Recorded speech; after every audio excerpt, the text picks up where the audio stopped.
Bonjour à toutes et tous, merci de nous avoir rejoints pour ce troisième Community Talk avec Virginie Delplanque, déléguée générale de French Tech One Lyon-Saint-Étienne. Notre troisième Community Talk qui fait suite au premier qui était H7 et le deuxième avec Réseau Entreprendre du Rhône. C'est une série de 10 webinars, donc 10 Community Talks que nous dédions aux communautés pour vous les présenter et pour les valoriser, mettre en avant leurs missions, leurs rituels, leurs actions, parce que chez Superconnecteur, nous sommes convaincus qu'elles contribuent très largement à être des véritables nœuds de développement économique des différents territoires où agissent.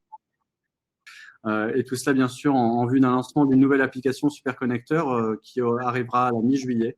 Une application qui est vraiment dédiée à l'animation et la valorisation justement des communautés à travers des fonctionnalités de messagerie, de mise en relation, d'actualité, tout ce qui vous permettra de faire vivre et de valoriser réellement votre communauté. Nous accueillons donc aujourd'hui Virginie. Bonjour Virginie. Bonjour. Merci d'avoir accepté de participer à ce Community Talk. L'objectif donc est de présenter de la communauté French Tech sur Lyon et de la remettre aussi dans la perspective de la mission French Tech. Est-ce que tu peux te présenter et nous expliquer un petit peu comment est née la French Tech au niveau national et du coup sur Lyon bien évidemment, puisque c'est tout le sujet qui nous intéresse. Alors, oui, moi, donc, je suis Virginie Delplanque, je suis la déléguée générale de l'association dont la raison sociale, en effet, était Lyon French Tech, ça l'est toujours, puisque localement, ça a démarré à Lyon. Aujourd'hui, on s'appelle French Tech One et on associe les territoires de Lyon et de Saint-Étienne en une seule et même communauté. Et donc, la French Tech est née, en fait, elle a été impulsée en 2013 à l'époque par Fleur Pellerin. On était en plein French bashing et l'idée a été de mettre un petit coup de projecteur sur tout le volet innovation en France. En 2013, on était avant tout connu pour voilà, la tradition française, la haute couture, les baguettes, le culinaire et on était peu connu sur nos volets innovation, start-up. Ça a été le rôle de la French Tech avec le ministère de l'économie que de faire cette mise en visibilité en labellisant au début des territoires. Donc en 2014, il y a une première vague de labellisation. On parlait de métropole French Tech à l'époque et Lyon a été une des 9 métropoles à être labellisée au tout début de l'histoire French Tech parce qu'elle avait une forte densité non seulement de start-up sur son territoire et également d'acteurs de l'écosystème qui permettent d'accompagner le développement de ces startups, favoriser leur création, croissance et internationalisation. Et aujourd'hui, depuis en fait avril 2019, on est rentré dans une nouvelle ère de la French Tech. Il y a eu une deuxième vague de labellisation et on parle maintenant de 2 typologies d'entités French Tech. Il y a les capitales French Tech que l'on est, nous, sur le territoire de Lyon et de Saint-Étienne. Alors, donc, des capitales French Tech, il y en a 13 en France, dans l'Hexagone. Et c'est des points avec très, très forte densité de start-up et d'acteurs écosystèmes qui accompagnent ces start-up sur une aire géographique d'environ 1 heure avec un épicentre. Et puis, il y a également des communautés French Tech. Et là, il y en a pas loin d'une centaine à la fois dans l'Hexagone et à travers le monde, qui sont des viviers aussi de start-up où il y a peut-être une densité un peu moins importante. Néanmoins, il y a une vitalité et donc voilà. Et donc, généralement, tous ces points sur la carte sont animés par des personnes comme moi qui ont cette mission vraiment d'identifier les startups et vraiment de favoriser leur éclosion, de les transformer en champions mondiaux pour notamment afficher notre souveraineté nationale en matière de tech, être compétitif vis-à-vis des géants américains et chinois. Donc, on a une lourde tâche. Voilà.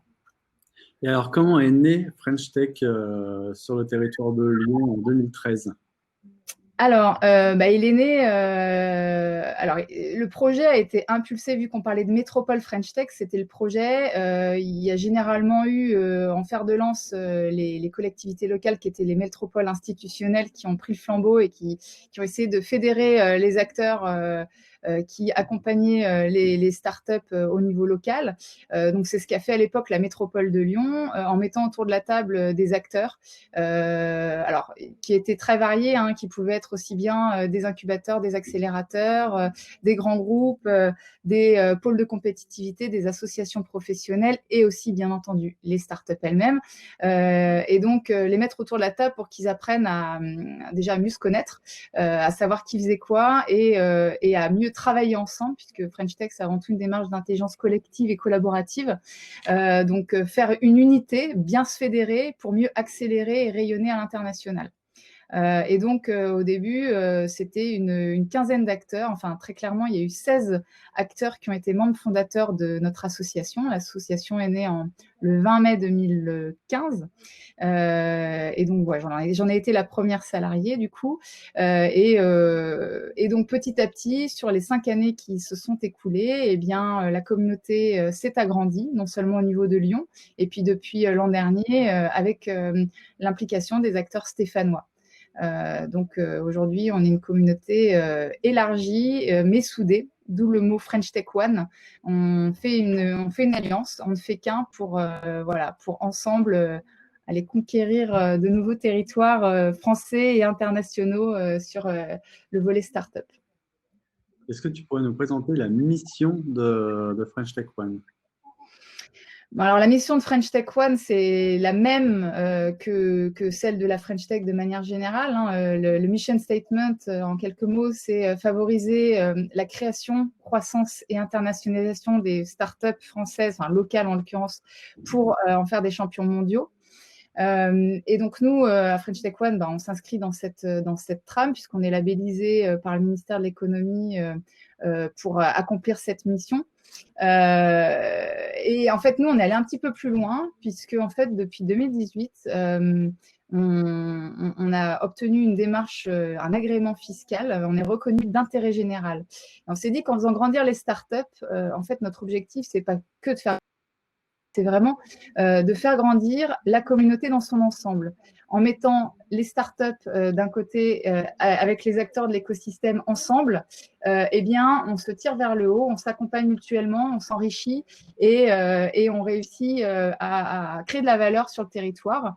Donc, que ce soit de la valeur en termes d'emploi, puisqu'à la French Tech, au début, c'était ça, hein, créé et impulsé par le ministère de l'économie pour aussi réduire le chômage. Hein. On était en French bashing, il y avait une fuite des cerveaux. L'idée, c'était de rapatrier la valeur intellectuelle, monétaire, financière et de ressources humaines sur le territoire français.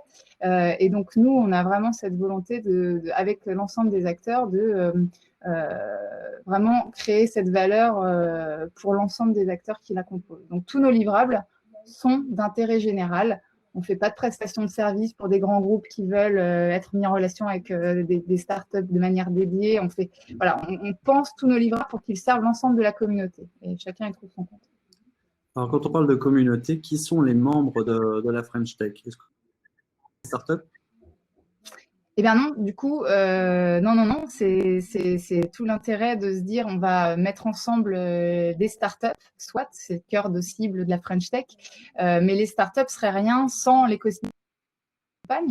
Donc voilà, nous on a 2 collèges au sein de notre association, un collège Startup Scale-up, donc startup, alors je vous redonne quand même la définition parce que c'est toujours intéressant, startup c'est une jeune entreprise qui a été créée il y a moins de 15 ans, dont le siège, pour nous on s'intéresse aux entreprises qui ont leur siège sur Lyon-Saint-Étienne du coup, et qui développe un produit, et je dis bien produit, qui va être à dimension globale, qui va pouvoir adresser des marchés internationaux. Donc, cette ambition vraiment globale est de grandir rapidement. Une start-up va, via la vente de ses produits, avoir une courbe d'hypercroissance à un moment donné.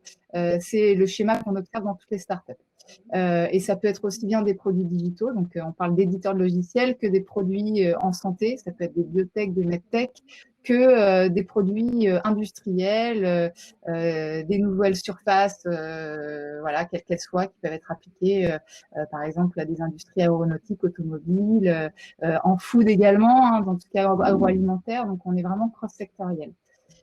Et on met ensemble ces acteurs-là avec les acteurs de l'écosystème, donc les financeurs, donc Business Angels, VC, les banques également, pour les entreprises qui veulent avoir un schéma de dette. Et puis voilà, les acteurs institutionnels, les collectivités, les écoles, les académies de manière générale, les grands groupes. Voilà, on met tout le monde ensemble, un grand shake, et en mélangeant tout ça, on réussit à avoir quelque chose qui fait bouillonner l'écosystème et qui crée cette fameuse valeur. Et alors pour toi, pour quelles raisons les membres de la communauté rejoignent la French Tech?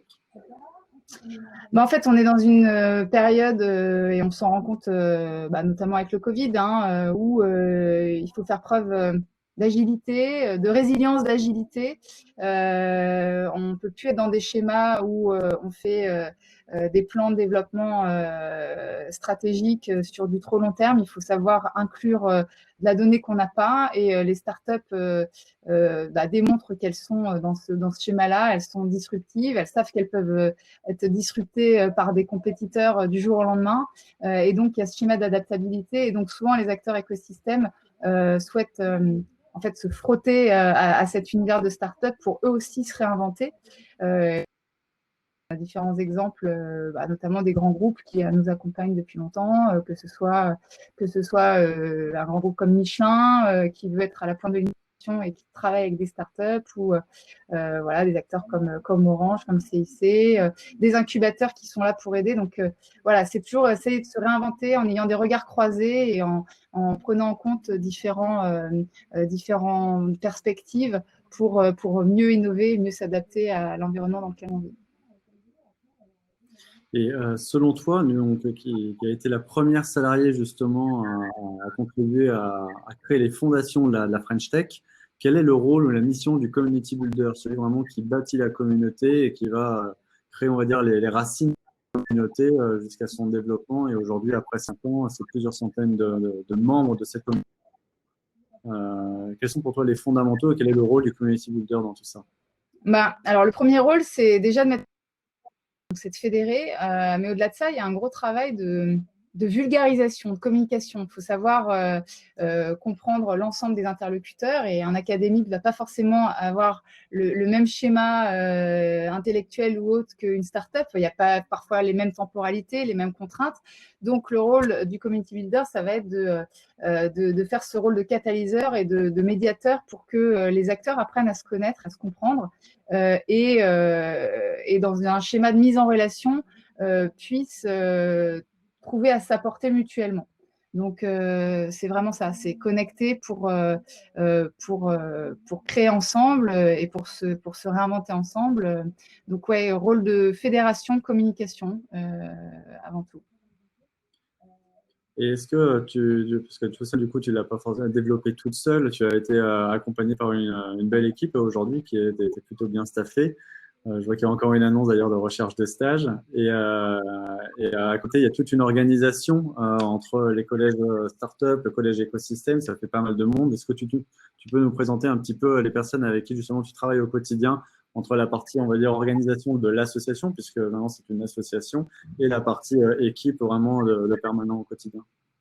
Oui, alors du coup, je peux commencer par le schéma de gouvernance, puisque c'est le socle et les fondamentaux de l'association. Donc, comme toute association, comme toute association, en tout cas, nous vivons vraiment de la cotisation de nos membres. Un peu, depuis peu, de subventions, mais au final peu, ça représente 25% de notre financement.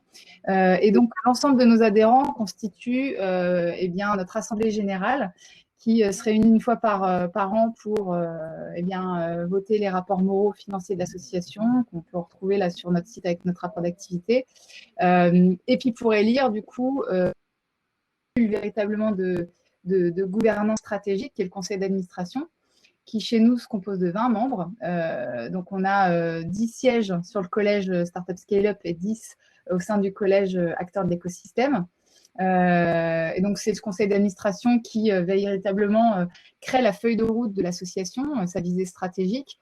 Nous, généralement, on se fait des feuilles de route sur 2 ans qui correspondent au renouvellement de de notre gouvernance et de notre coprésidence. Là, on vient d'élire notre nouvelle coprésidente, Émilie Le Goff, côté entrepreneur, côté Startup Scale-up. Et donc, voilà. Donc, et ce conseil d'administration de 20 personnes élit un bureau qui est composé de 8 personnes qui va permettre de se réunir plus rapide, plus fréquemment. Donc, c'est une cellule restreinte du conseil d'administration et qui, mensuellement, là où le CA se réunit trimestriellement, là où il y a vraiment des notions d'urgence et où il y a des besoins, moi j'ai des besoins de validation et de me référer à une cellule qui est cette cellule restreinte.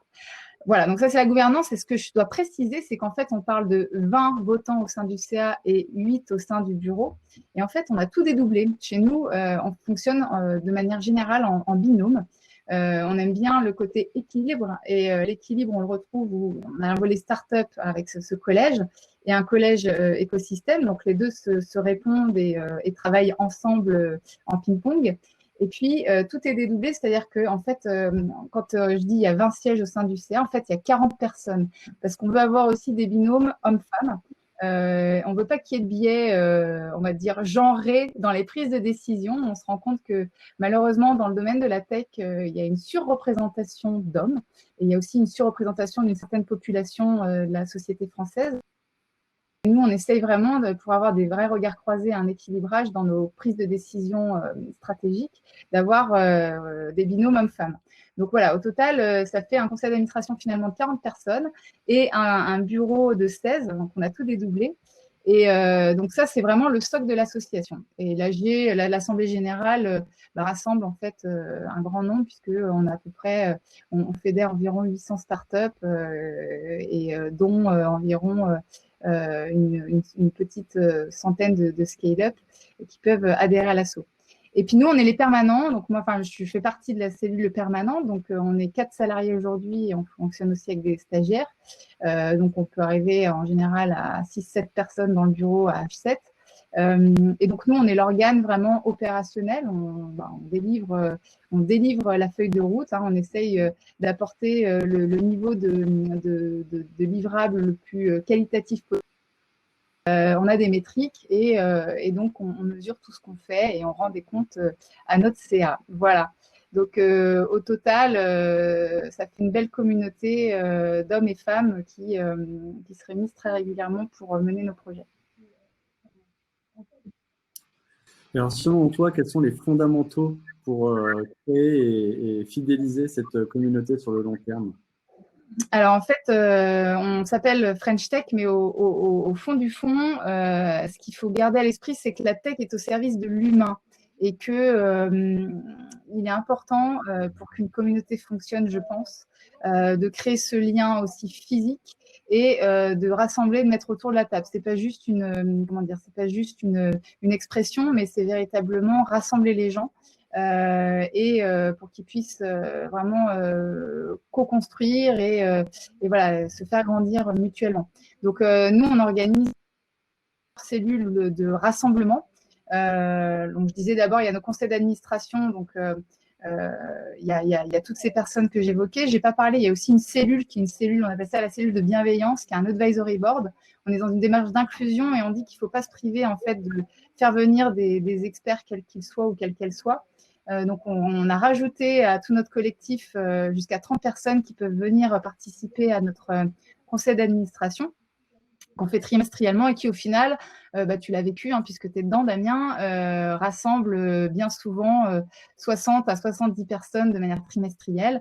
Donc là, on fait des points d'étape sur notre feuille de route, sur les avancées stratégiques des projets.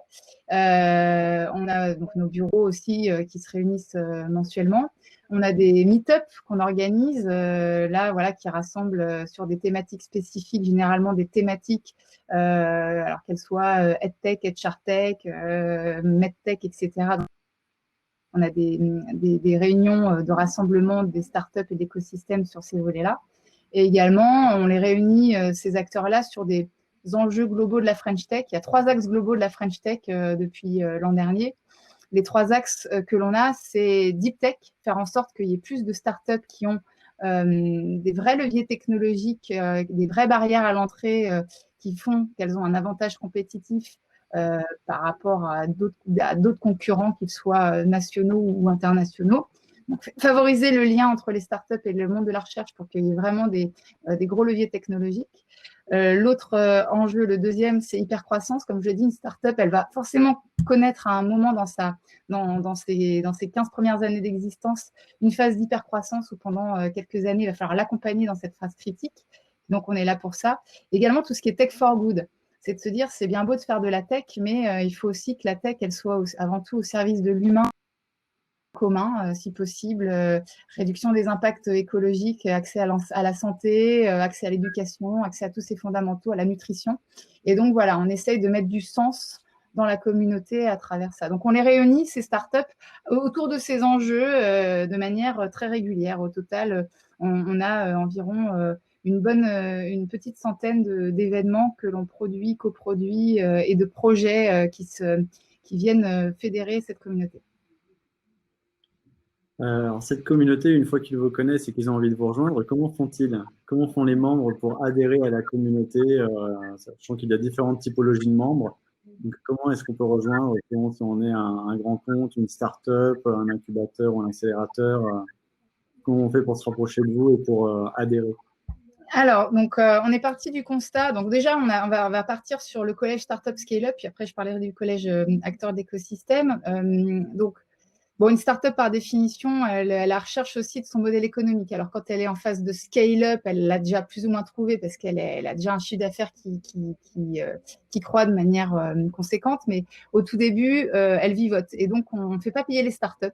Le seul enjeu qu'on leur demande, c'est de se référencer. On a un annuaire, Dealroom, qui nous permet de bien identifier ces startups pour bien les accompagner, pour bien les aiguiller, pour les connecter aux acteurs locaux ou nationaux, internationaux, qui vont pouvoir leur apporter et accélérer leur croissance. Donc, les startups ne payent pas. Si elles ont moins de 3 ans d'existence ou moins de 400 000 euros de chiffre d'affaires ou qu'elles ont levé moins de 5 millions si elles sont dans de la deep tech depuis leur création, elles ne payent pas. Après, quand une startup fait déjà 404 chiffre d'affaires ou qu'elle a levé, si elle est en deep tech, déjà plusieurs millions d'euros, elle paye une adhésion symbolique de 300 euros annuels. Qui est déductible d'impôt puisqu'on est d'intérêt général. Donc, si elle a de la chance de payer de l'impôt, ce qu'on leur souhaite, eh bien, ça leur revient à 120 euros l'année. Et donc, elle peut participer à tous nos projets. On les invite à tous nos meet-up, à notre soirée annuelle, à tous les événements qu'on organise et aux projets qu'on co-construit. Donc, ça, c'est pour le volet Startup Scale-up. Et puis, notre cœur de financement et le cœur du réacteur de French Tech, c'est aussi quand même les acteurs de l'écosystème qui ont 2 niveaux d'implication possibles. Je ne parle pas des membres historiques parce que c'est eux qui ont créé la valeur et ils avaient des niveaux de cotisation différents. On a remanié notre grille d'adhésion l'an dernier. Aujourd'hui, pour adhérer à French Tech One, il y a 2 modalités. On peut être soit adhérent, ce qu'on appelle Silver, et là, on s'engage sur 3 ans à hauteur de 5 000 euros par an. Donc, c'est un engagement de 15 000 euros sur 3 ans, toujours déductible d'impôt. Qui bien souvent est en numéraire, mais qu'on peut aussi imaginer moitié-moitié numéraire ou mécénat de compétences. Si une personne morale veut faire de la gestion de projet, eh bien, ça peut être valorisé. Et puis, si un acteur, et je pense notamment à des grands groupes comme on l'a autour de la table, j'en ai parlé, Michelin, Orange, le CIC, Crédit Agricole, ces acteurs-là payent 25 000 euros l'année. Déductible d'impôt, donc souvent ça leur revient à 10 000 euros. Et ils font ça dans une démarche de give, c'est-à-dire que souvent ce sont les anciennes startups de l'époque. Michelin, c'est une startup qui a plus de 150 ans, qui est passée par cette phase-là et qui est dans une démarche où elle veut pouvoir redonner à l'écosystème sur lequel elle est ancrée, en l'occurrence Michelin historiquement à Clermont et qui est aussi son pôle digital à Lyon. Et puis Michelin, en étant impliqué dans l'association, grandit aussi, voit comment notre gouvernance s'est construite, se repose des questions sur son mode organisationnel, de gouvernance, a créé aussi un accélérateur de start-up, Start2Prod. Voilà, donc ça permet aussi aux acteurs de se réinventer en étant en contact des startups. Donc tout le monde apprend les uns des autres. Les petits, les startups apprennent des plus grands qui se sont structurés, organisés, qui savent faire de l'industrialisation. Et inversement, les plus grands apprennent à être agiles et à avoir une dose de réactivité plus importante et d'efficience différente. Voilà. Et alors, sur le territoire, quelles sont les actions que vous mettez en place au niveau de la French Tech, que ce soit en termes de commission ou d'événements? Comment est-ce que vous agissez concrètement pour apporter de la valeur à vos membres? Alors, en fait, vous pensez à notre marque, on s'appelle French Tech One, et One, c'est aussi un acronyme qu'on a voulu pour se rappeler de nos trois actions phares. Donc, le O, c'est qu'on a, on va dire, 30% de notre mission, c'est de faire une démarche d'open gate, une démarche de mise en relation qualifiée et rapide et efficiente entre les startups et les acteurs de l'écosystème, qu'ils soient local, national ou international. Donc ça, on le fait voilà, à peu près un tiers de notre temps. C'était la mission première de l'association quand elle a été créée, hein, puisqu'il y avait déjà plein d'acteurs. On s'est dit, bah oui, mais il y a déjà des incubateurs, accélérateurs, il ne faut pas en créer un énième. Le rôle de Lyon French Tech à l'époque, on s'était dit, ça sera ce rôle de guichet aiguilleur et de faire en sorte de faciliter la compréhension et la lisibilité de l'écosystème pour les startups et de savoir vers qui elles peuvent s'orienter. Ensuite, notre deuxième action, c'est le N, c'est pour national, c'est que on est labellisé Capital French Tech et on se doit de développer sur notre territoire local des programmes nationaux qui sont impulsés par le ministère de l'économie, qui sont souvent co-conçus avec nous, les capitales, par rapport à des enjeux que l'on connaît et des freins que l'on souhaite lever avec ces programmes. Donc, il y a une pléiade de programmes nationaux French Tech. Je ne vais pas rentrer dans les détails, mais il y a French Tech Seed pour favoriser la création de startups Deep Tech. Il y a le French Tech Tremplin pour favoriser plus de diversité dans les startups au moment de leur création et sur toute leur durée de vie. Le French Tech 120 qui s'adresse à des startups en hyper croissance qui sont labellisées, qui sont dans une forme de classement national et donc sur une forme de podium. On a le French Tech Visa pour attirer des talents internationaux sur notre territoire. Voilà, il y en a plusieurs. Donc, on se doit de les développer. Et ensuite, le E de ensemble, eh bien, en fait, c'est que à travers ce que je disais, soit des communautés thématiques, alors il y en a 8 aujourd'hui, ça va de la PropTech à la HealthTech en passant par la FoodTech et j'en passe. Et à travers des commissions qui sont transversales hein, sur les 3 piliers que je vous ai dit, Deep Tech, Hypercroissance et Tech for Good.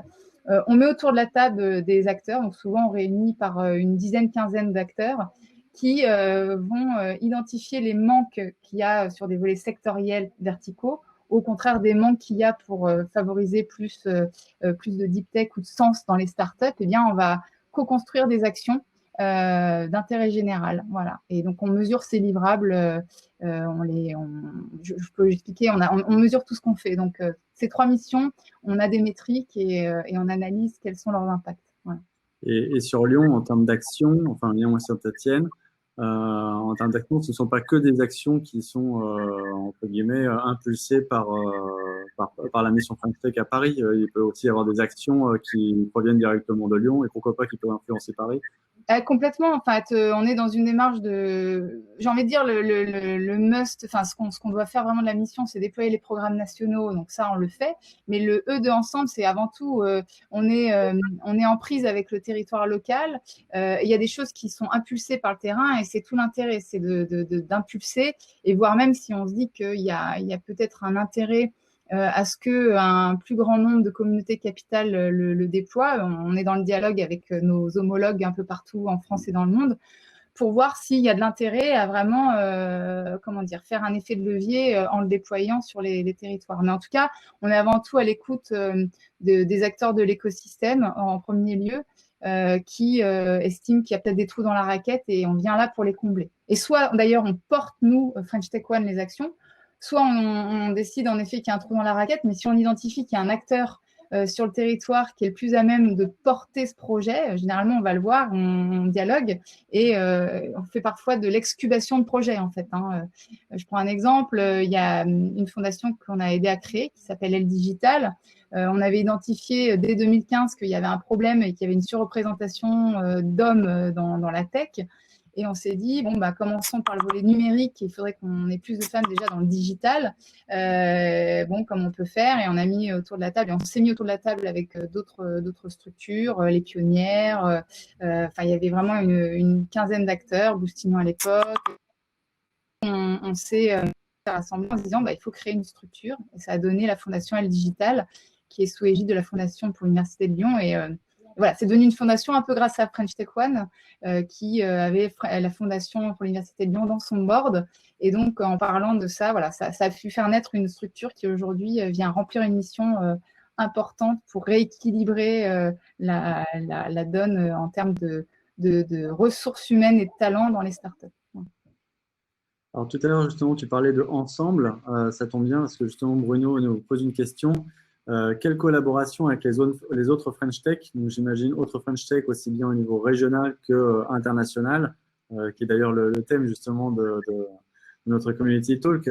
Comment fais-tu pour valoriser cet écosystème local en collaboration avec les régions et réellement pour la partie internationale? Parce que c'est vrai qu'on parle souvent, nous, de ce qui se passe chez nous, on entend parler de la French Tech nationale, mais après, la dimension internationale et les collaborations avec les régions, comment ça se passe?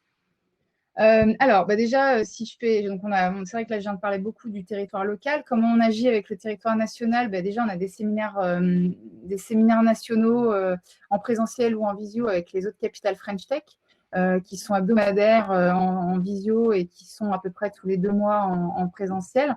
Je serai à Metz là dans 2 mois en septembre et ça tourne. De par les partenariats qu'il peut y avoir entre différentes French Tech, Bordeaux, East, Nantes, on essaye de voir s'il y a des points intéressants sur des projets. Et puis comme je le disais, French Tech, c'est aussi des communautés à l'international.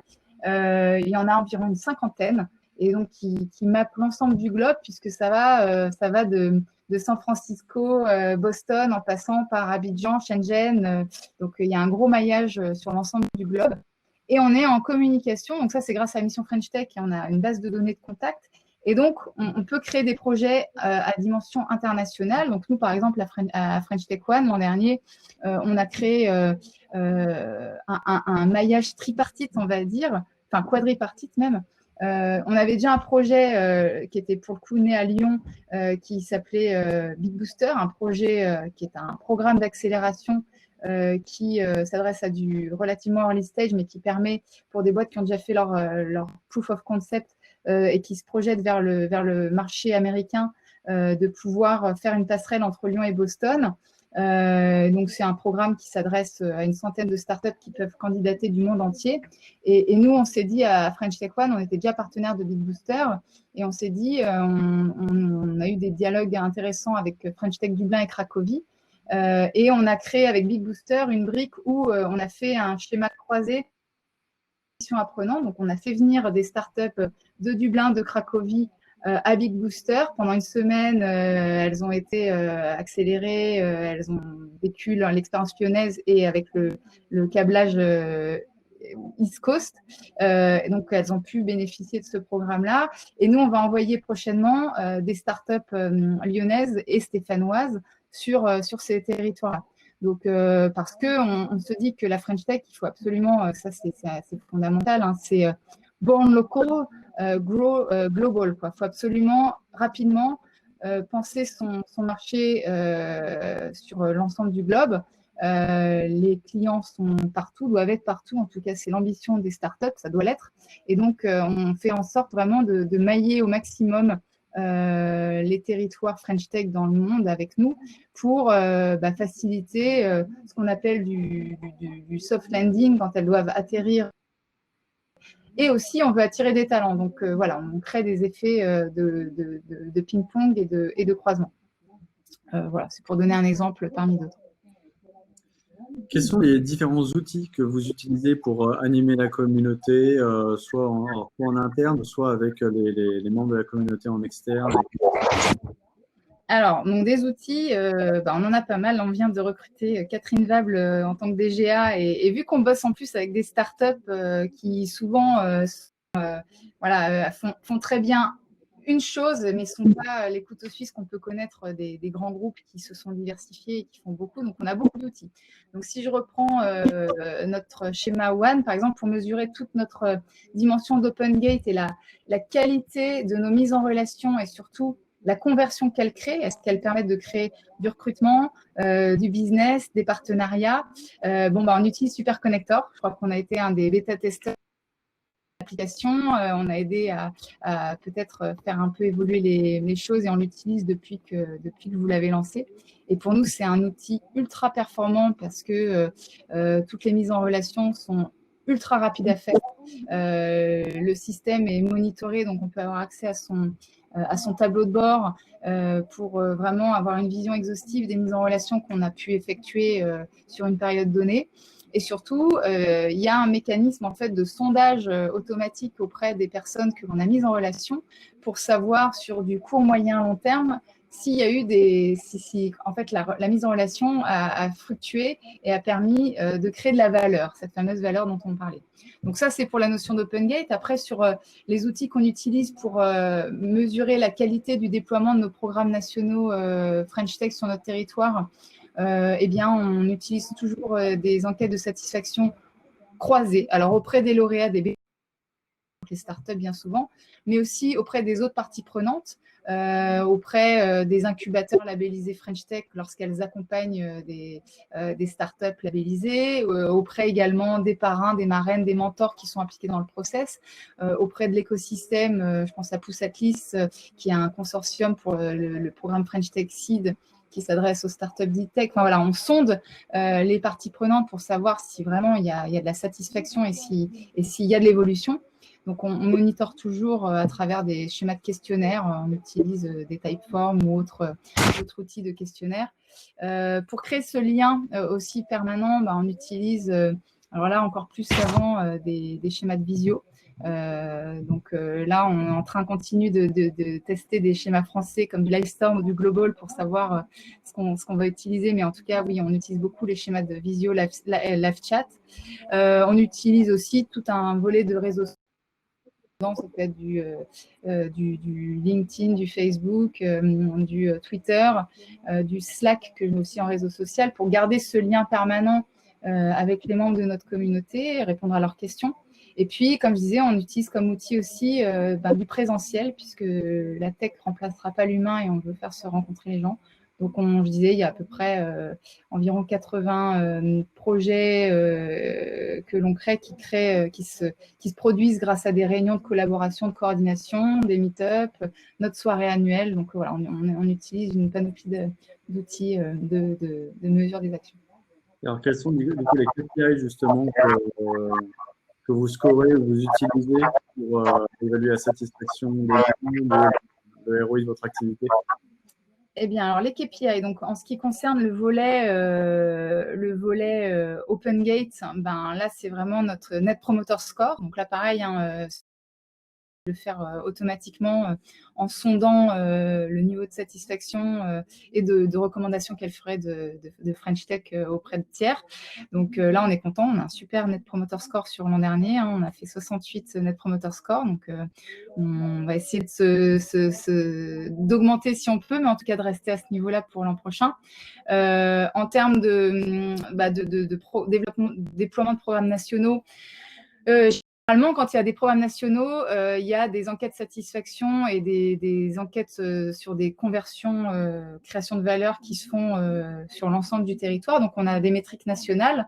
Et à French Tech One, on essaie toujours de se comparer aux métriques nationales et de faire à minima aussi bien et souvent et sans prétention. Et on essaie toujours de garder ça, de faire un peu mieux que la moyenne nationale. Donc là, on a eu les résultats, par exemple, de French Tech Tremplin où on a des meilleures stats que la moyenne nationale. Donc, on en est content et on espéra que ça va durer. Et puis,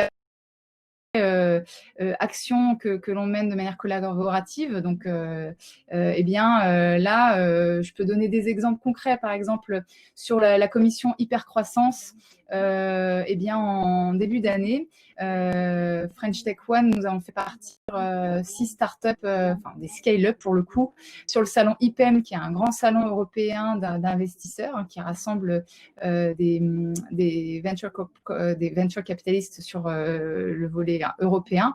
Et on a fait bien sûr une enquête de satisfaction sur les conditions du salon. On avait obtenu des tarifs préférentiels et on leur avait fait tout un programme avec des réunions one-on-one avec des VC importants sur 2 jours.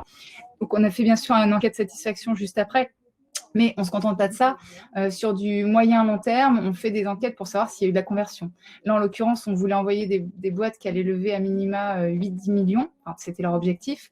Et donc, on a envoyé 3 mois après un point d'étape, savoir si elles avaient eu des tractations.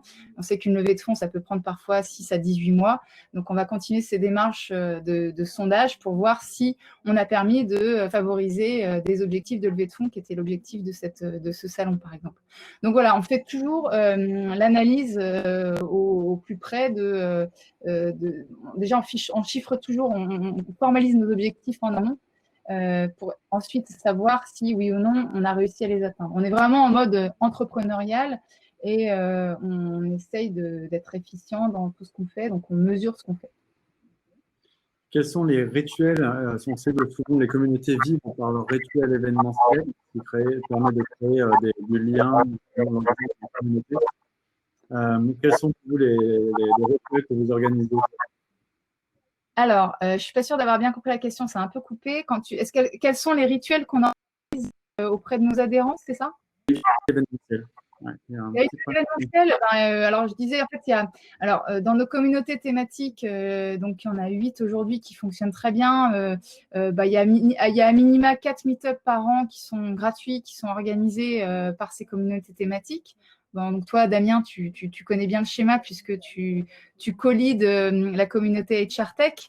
Voilà, il y a cette notion de faire se rencontrer les startups entre elles et ou parfois des startups avec d'autres parties prenantes pour créer des relations clients-fournisseurs, voilà, avec des acheteurs potentiels ou avec. Donc, il y a ces 4 meet-up par communauté. Donc, 4 x 8, ça fait déjà 32 meet-up qu'on organise. On a une soirée annuelle qui maintenant est un rituel conduit depuis 3 ans. Et puis, en fait, le cœur de l'action de French Tech One, c'est que beaucoup à French Tech One quand on est dans le faire. Et donc, quand on est dans les groupes de travail, rien que ça fait un peu un remue-ménage et ça fait grandir. Donc, tous nos CA, tous nos bureaux, toutes nos réunions de coordination au sein des commissions sont autant de leviers qui font grandir tout le monde parce que, encore une fois, ça fait rencontrer des personnes d'horizons différents qui, en se mettant autour de la table, réussissent à venir avec des idées encore plus brillantes et un design encore plus précis. On arrive quasiment à la fin de nos 45 minutes. Est-ce que certains d'entre vous ont des questions? On va avoir un plus grand dessus de Textorm.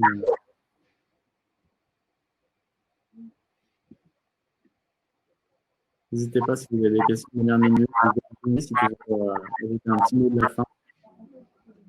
Non, en fait, je pense que le mot de la fin, c'est il faut en tout cas, nous, c'est comme ça qu'on s'est professionnalisé, je pense, en 5 ans. On fixe toujours les notions de sens. On va vraiment dans une direction commune. Donc, tout ce qu'on fait doit avoir du sens et doit pouvoir être mesuré par rapport à des objectifs bien précis. Donc, on essaye, tant que faire se peut, d'être le plus clair possible sur ce que l'on veut se donner comme effet de levier et donc avoir les bons outils pour le mesurer. Essayer ça peut être très chronophage de faire cette mesure-là. Et pourtant, sans mesure, l'action n'est rien. Donc, il faut bien choisir ces outils pour être opérationnel et, si possible, aller vite et bien. Voilà. Merci beaucoup. Je crois que Nina va te contacter. J'ai des questions à te poser. Dans la rubrique questions. Oui, je suis en train de regarder. Alors, oui, oui. Alors, je fais quoi? Je démarre ma réponse. Non, on pourrait prendre rendez-vous après, c'est bien. Venir par email, par téléphone, et sans problème. Je te ferai une mise en relation. Et ben voilà, je sais qu'il y a le bon outil pour ça, donc ça va. Ok, merci beaucoup en tout cas pour ta participation à ce Community Talk, très instructif sur sur la mission de la French Tech, sur son déploiement au niveau local, sur la façon dont vous vous êtes organisé, sur toutes les actions que vous pouvez mettre en place, sur les KPI que vous suivez. C'était très intéressant. Vous pourrez retrouver d'ici les 2 prochaines semaines ce Community Talk en replay sur notre chaîne YouTube. Je vous partage le lien vers la liste des prochains Community Talk, puisque c'est Community Talks qui auront lieu jusqu'au 23 juillet. Le prochain aura lieu ce jeudi avec la communauté Entreprises du Futur, qui est une communauté de près de 19 000 membres de dirigeants de PME et de TI. Voilà, nous recevrons le directeur général de Entreprises du Futur, Alban Guyot, jeudi 2 juillet à 11 h. Et enfin, la semaine prochaine, on va revenir un petit peu sur l'écosystème vraiment local, avec notamment Digital League, qui est le cluster régional du numérique, avec Maud Charaf, sa déléguée territoriale. Et on aura aussi Bel Air Camp avec la Head of Community qui va nous parler de ce beau centre d'innovation situé à Villeurbanne aussi, qui a une spécificité historique industrielle, mais justement qui va nous parler de sa communauté parce qu'ils ont des choses très intéressantes qui ont permis de souder et de fidéliser la communauté. Donc, on y reviendra la semaine prochaine. Voilà. Et puis, il y en a d'autres qui arriveront dans les semaines qui suivront. Cliquez sur le lien et à vous inscrire à ceux qui peuvent vous intéresser. Merci beaucoup, Virginie. Merci à tout le monde. À très bientôt. Merci à tous les participants et puis à très, très bientôt.